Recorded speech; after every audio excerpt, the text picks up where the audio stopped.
நம்ம நாட்டோட சுதந்திர தினம் எதுக்காக ஆகஸ்ட் 15ஆம் தேதின்னு முடிவு செய்யப்பட்டுச்சுன்னு நம்ம என்னைக்காவது யோசிச்சு பார்த்திருக்கோமா? இப்படி சுதந்திர தினத்தை பத்தின சில சுவாரஸ்யங்களை இந்த வீடியோ மூலமா பார்க்கலாம் வாங்க. என்னதான் நம்ம நாட்டு தலைவர்கள் கஷ்டப்பட்டு போராடி சுதந்திரம் வாங்கி இருந்தாலும் ஆனா அந்த நாளை அறிவிச்சது நம்ம தலைவர்கள் இல்ல. அப்ப இந்தியாவோட கடைசி வைஸ்ராயா இருந்த லார்ட் மவுண்ட் பேட்டன் தான் 1945 ஆகஸ்ட் 15ஆம் தேதி அன்னைக்கு இரண்டாம் உலக போர்ல ஜப்பான் சரணடைச்சது. அந்த வெற்றி தேதிய நல்ல நாளா நினைச்ச மவுண்ட் பேட்டன் இந்தியாவோட சுதந்திரத்தையும் அதே நாளா இருக்கட்டும்னு முடிவு பண்ணி அறிவிச்சாரு. ஆனா ஜோசியத்தின்படி அந்த நாள் இந்திய நேரப்படி அதிகாலையில சுப நேரம் கிடையாதுன்னு சிலர் சொல்ல நள்ளிரவு 12 மணிக்கு சுதந்திர பிரகடனத்தை அறிவிச்சிருக்காங்க. அதே இரவு அசம்பிளில கொடியேற்றிருக்காரு அப்போதைய பிரதமர் நேரு.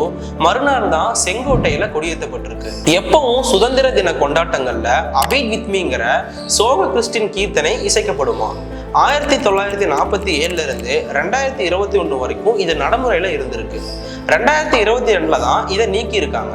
ஆகஸ்ட் 15 நம்ம நாட்டுக்கு மட்டும் இல்ல, சவுத் கொரியா, காங்கோ, பஹ்ரைன், லிச்சன்ஸ்டைன்னு பல நாடுகள்ல விடுதலை நாளா கொண்டாடப்படுறதுனால உலக வரலாற்றிலேயே இது ஒரு புரட்சி நாளா பார்க்கப்படுது. தெற்கின் குரல் சேனலை சப்ஸ்கிரைப் பண்ணிக்கோங்க.